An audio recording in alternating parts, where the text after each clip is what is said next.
আসসালামু আলাইকুম, সবাইকে ওয়েলকাম জানাচ্ছি আমার চ্যানেল রুমিস ফ্যাশনেবল হাউসে।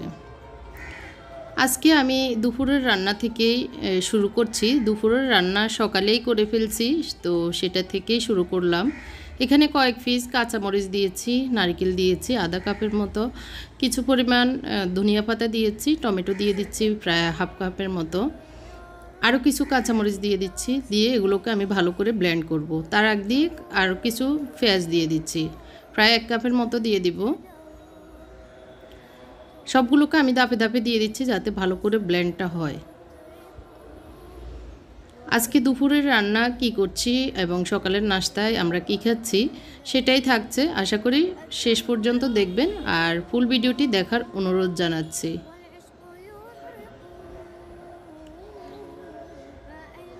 আমি তো ভালো আছি, আপনাদের কি অবস্থা কমেন্ট করে জানাবেন। আপনারা সবাই ভালো আছেন কিনা, যে আমাকে দেখছেন, আমার ভিডিও দেখছেন, আপনাদেরকে এই প্রশ্ন করছি। ভালো থাকলে অবশ্যই জানাবেন, আর কার কি অবস্থা অবশ্যই কমেন্ট করে জানাতে ভুলবেন না। মুরগির গোশত রান্না করব আর একটু শিং মাছ নারকেল দিয়ে রান্না করব, সে কারণে যে পেস্টটা করেছি সেটাই এইগুলি রান্নার জন্য। আমি সরিষার তেলে একটু মুরগির গোশতগুলো ভেজে নিচ্ছি।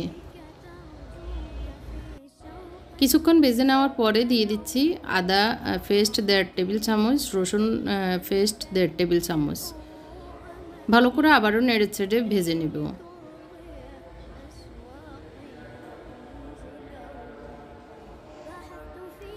আমি আজকে এই মুরগির গোশতটা রান্না করব একটা ছোট চাল কুমড়া দিয়ে, যেটা বাড়ি থেকে পাঠিয়েছে মেজোভাবি, সেটা দিয়ে। তো ফা দিয়েছি, সেটাতে কেউ মাইন্ড করবেন না, আমার মুনতাসির পছন্দ করে সেই কারণে। এই যে ছোট একটা চাল কুমড়া, এটাকে আমি একটু কিউব কিউব করে কেটে, বড় পিস করে আর কি কেটে এখন দিয়ে দিচ্ছি, একটু ভেজে নিচ্ছি আর কি মুরগির গোশতের সাথে। আর এখানে কোনো মশলা আমি ইউজ করব না, জাস্ট একটু জিরা পাউডার দিয়ে দিচ্ছি। একদম সিম্পল ওয়েতে এই রান্নাটা খুবই মজা হয়, মানে একদম মশলাপাতি কম দিয়ে রান্না যেটা বলে, আর খেতে অসাধারণ লাগে আসলে এই রান্নাটা। আমার হাজব্যান্ড মশলাপাতি অনেক বেশি পছন্দ করেন না, উনি সিম্পল হালকা পাতলা মশলাপাতি রান্নাই বেশি পছন্দ করেন। তো আমি এই পেস্টের অর্ধেক এসে একটু বেশি দিয়ে দিয়েছি মুরগির গোশতে, আর বাকিগুলো রেখে দিয়েছি। একটু নেড়ে চেড়ে ঢাকনা দিয়ে দিব কিছুক্ষণ কষানোর জন্য। আর এমনিতেও দেখতে পাচ্ছেন ভাজির ভিতরেই পানি বেরিয়েছে, এতক্ষণ আমি লবণ দিইনি, এখন লবণ দিয়ে দিচ্ছি পরিমাণ মতো। আর নারিকেল দেওয়াতে, আমাদের নোয়াখালীর মানুষ আমরা নারিকেল দিয়ে রান্না করে অনেক তরকারি খাই, তো অনেক মজা লাগে আমাদের কাছে। আর নারিকেল দেওয়াতে আসলে এই মুরগির গোশতটা মানে চাল কুমড়া দিয়ে রান্না করে খাওয়াতে অনেক বেশি মজা লাগে। আমি একটু গরম পানি দিয়ে দিচ্ছি, ফুটন্ত গরম পানি। তেলটাও আমি একদম পরিমাণে কমই দিয়েছি, একদম অল্প একটু তেল দিয়ে আমি রান্নাটা করে নিচ্ছি। আর আপনার চাইলে তেল না দিয়েও রান্নাটা করা যায়, একদম তেল ছাড়া মুরগির গোশত রান্না। ঢাকনা দিয়ে এই যে রান্না করে নিয়েছি, ঝোল ঝোল রেখেছি, কারণ নারিকেলের তরকারি ঝোল দিয়ে ভাত খেতে মজা, সবাই খাবে। আমি শুধু তরকারিই খাবো, মুরগির গোশতই খাবো, তো সেই কারণে আমার অসুবিধা হবে না। এখানে আমি একটু সরিষার তেলটা বেশি পড়ে গিয়েছে, তারপরে একটু অলিভ অয়েলও দিয়ে দিচ্ছি, পেঁয়াজ রসুন আদা সব কিছু একটু ভেজে নিচ্ছি। এটা আমি শিং মাছ দিয়ে একটু নারিকেলের ঝোল করব। একটু দিয়ে দিয়েছি হলুদ, দিয়ে দিয়েছি পরিমাণ মতো লবণ, মরিচও দিয়েছি, বা একবার দিয়েছি মরিচ, একবার দিয়েছি হলুদ। এখন দিয়ে দিচ্ছি একটু জিরা পাউডার। এগুলোকে ভালো করে একটু কষিয়ে নেব।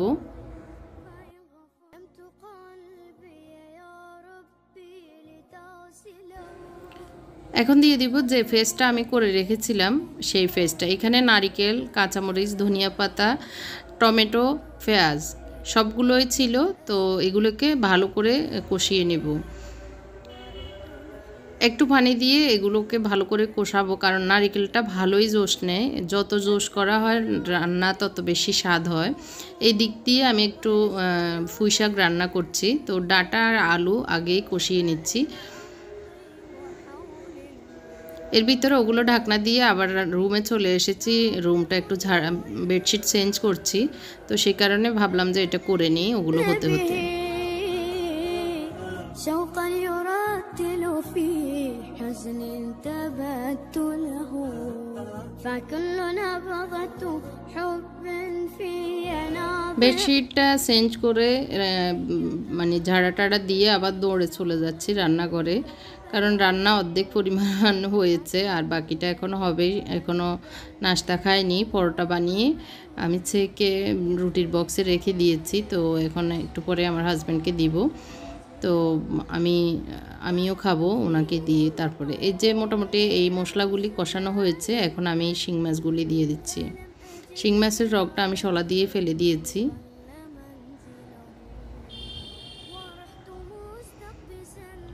তো এগুলোকে ভালো করে কষিয়ে ঝোল ঝোল করে এই শিং মাছের ঝোল মানে নারকেলের ঝোল আর কি করে নিব। এই রান্নাটাও খুবই মজা, নারকেলের তরকারি রান্না খেতে ভালোই লাগে। এদিক দিয়ে এই ডাঁটাগুলো মোটামুটি কষানো হয়েছে, এখন আমি শাকগুলি দিয়ে দিচ্ছি। পুঁই শাকগুলি একদম কষি, বাড়ি থেকে মানে বাড়ির পথের দিয়ে আসার সময় আমার হাজব্যান্ড নিয়েছিল, গ্রামের সবজি একদম ফ্রেশ। একটু ঢাকনা দিয়ে এগুলো রান্না করে নেব। এই যে অনেকগুলো পানি ছিল সবগুলো শুকিয়ে গিয়েছে, এখন আমি আবারও পানি দিয়ে আবারও রান্না করে নেব। অনেক প্রিয় বোনেরাই আমাকে পরামর্শ দিচ্ছেন আমার ডায়েট নিয়ে, তো সেই কারণে আমি আপনাদের কাছে অনেক বেশি কৃতজ্ঞ। আসলে অনেকেই অনেক পরামর্শ দিচ্ছেন, কেউ বলতেছেন এই ডায়েট টিটো ডায়েট নাকি ভালো না, কেউ বলছেন করতে। তো আসলে দেখি কতদিন করা যায়, সম্ভব না হলে শরীর বেশি খারাপ লাগলে করব না। এমনিতে আসলে দুর্বলতা আর শরীর কাঁপতেছে এরকম আর কি। তারপর চেষ্টা করতেছি, দেখি ধৈর্য ধরে কয়েকদিন অন্তত করি এটা আর কি। আর যদি বেশি খারাপ লাগে তখন আর একটু কমিয়ে দিব আর কি, একদম শক্তভাবে যেভাবে করা সেটা একটু কম করব আর কি। তো আপনাদের পরামর্শের জন্য আপনাদেরকে অসংখ্য ধন্যবাদ। এই যে পরোটা দিয়ে দিয়েছি ওনাকে, আর একজন বিড়ালের জন্য গোশত নিয়ে যাচ্ছে, তো ওনাকেও দিয়ে দিয়েছি, আমার ছেলে বড়জনকে আর কি। তো আর আমি একটু অ্যাপেল সিডার ভিনেগার খেয়ে আবার রান্নাঘরে চলে এসেছি। রান্নাগুলো এখনও আনকমপ্লিট। এর ভিতরে মুরগির গোশত দিয়ে পরোটা দিয়ে দিয়েছি।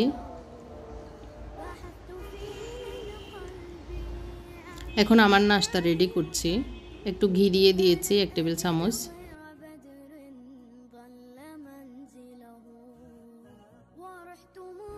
আমি সাধারণ পরিবারের সাধারণ একজন মেয়ে, তো আমার চালচলন, আমার রান্নাবান্না, আমার খাবার দাবার সবই হচ্ছে সাধারণ, একদম হাইফাই কোনো কিছুই নেই। যাই আছি আমি সেটাই আপনাদের সাথে প্রেজেন্ট করি বা আপনাদের সামনে উপস্থাপন করি। আশা করি আপনাদের ভালো লাগে এটা আর কি। অনেকেই কমেন্ট করেন আপনাদের ভালো লাগে, তবে যাদের কাছে ভালো না লাগে তাদের কাছে তো আসলে কোনো কিছুই পৃথিবীর ভালো লাগবে না, এটাই বিষয়। যাই হোক, কোনো বিষয় না। তো আমি এখন আমার ডিমগুলো ফোস করে নিয়েছি আর নিব একটু ঘি দিয়ে বাদাম ভেজে। সকালে এখন ডিম আর বাদামই খাচ্ছি। একটু মুসমুসু করে বাদামগুলো ভেজে নিলে খেতে ভালোই লাগে। আর ডিম তো আসলে গলা দিয়ে নামতে চায় না, এমন অবস্থা হয়েছে। প্রথম 2-1 দিন খাওয়া যায়, এরপরে আর খেতে মন চায় না। তারপরেও খেয়ে দেখতেছি, চেষ্টা করতেছি এটা আর কি। তো এই তো আমাদের সকালের নাস্তা। আজকে ওরা মুরগির গোশত দিয়ে পরোটা দিয়ে খাবে, আর আমি এখন মুরগির গোশত একটু নিচ্ছি, কারণ শুধু শুধু ডিম খেতে ভালো লাগে না, সেই কারণে। তো রান্না মোটামুটি হয়ে এসেছে, আমি চুলাটা অফ করে দিচ্ছি। এরকম ঝোল থাকবে, শিং মাছের ঝোলটা আর কি।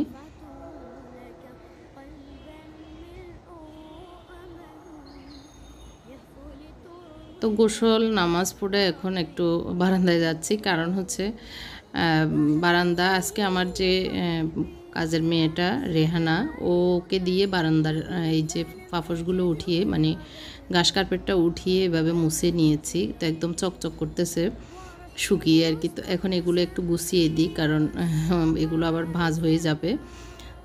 তো অনেকেই বলেন বারান্দায় কার্পেট দিলে নাকি ফোকা হয়। আমি এখনও আজকে প্রায় 500 মাসই তো ইউজ করছি, এর ভিতরে বৃষ্টি হচ্ছে, পানি হচ্ছে, এখনও আল্লাহ মাফ করুক এগুলো কিছুই দেখিনি। ওগুলো দেখলে আমার নিজের কাছেই শখ লাগে বা আমার নিজের কাছেই খারাপ লাগে। তো তো মানে কার্পেটগুলি ঠিকঠাক করে বারান্দার গাছগুলি একটু দেখব, কারণ গত কয়েকদিন একটু গাছেরও যত্ন কম নিচ্ছি, কেন যেন মন চাচ্ছে না কোনো কিছুই করতে।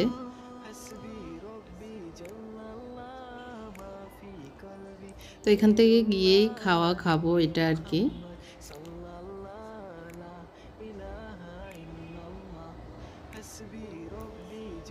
তো ছোটো কার্পেটটা উঠিয়ে ওই মেয়েটা আর কি রেহানা সুন্দর করে বারান্দায় ঝুলিয়ে দিয়েছে, একদম শুকিয়ে মানে মসমসে হয়ে গিয়েছে এরকম আর কি। তো ভালোই হয়েছে।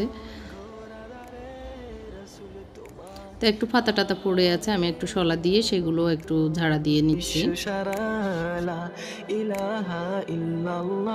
পৃথিবী যখন ঘোরাধারে রাসূল তোমার আগমনে আলোকিত হলো বিশ্ব সারা, লা ইলাহা ইল্লাল্লাহ হাসবি রব্বি জাল্লাল্লাহ মা ফি কলবি গায়রুল্লাহ নূরে মুহাম্মদ সাল্লাল্লাহু লা ইলাহা ইল্লাল্লাহ হাসবি রব্বি জাল্লাল্লাহ। এই মরা পাতাগুলো আমি এইভাবে বালতিতে জমাই, মরা পাতা, তারপরে মানে সবজির খোসা, চামড়া, সেগুলো এনে এখানে জমাই। তো কিছু নিচে গিয়েছে, আর মানে আমি এর উপরে বালতির ভিতরে আর কি একটু মাটি দিয়েছি। তো সেইগুলির উপরে আবার তরকারির খোসা, মানে পেঁয়াজের চামড়া, এগুলি এনে রাখবো।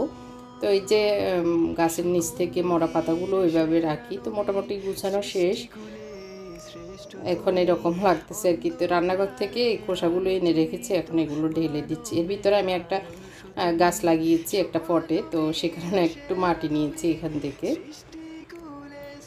এভাবে আমি পলিথিনে করে রান্নাঘর থেকে নিয়ে এসে এখানে এই বালতিতে জমিয়ে রাখতেছি ইদানিং। মোটামুটি অনেকগুলো হয়েছে। তো পরে আমি যখন গাছ লাগাবো, তারপরে গাছের নিচে দিব এই মাটিগুলি, তখন অনেক ভালো হবে গাছের জন্য। এগুলো এক ধরনের সার হয়ে যাবে আর কি। আর এদিক দিয়ে আমার অপরাজিত গাছগুলো খুব সুন্দরভাবে বড় হচ্ছে আলহামদুলিল্লাহ। তো এখন চলে যাব খাবার খেতে, খিদে লেগেছে।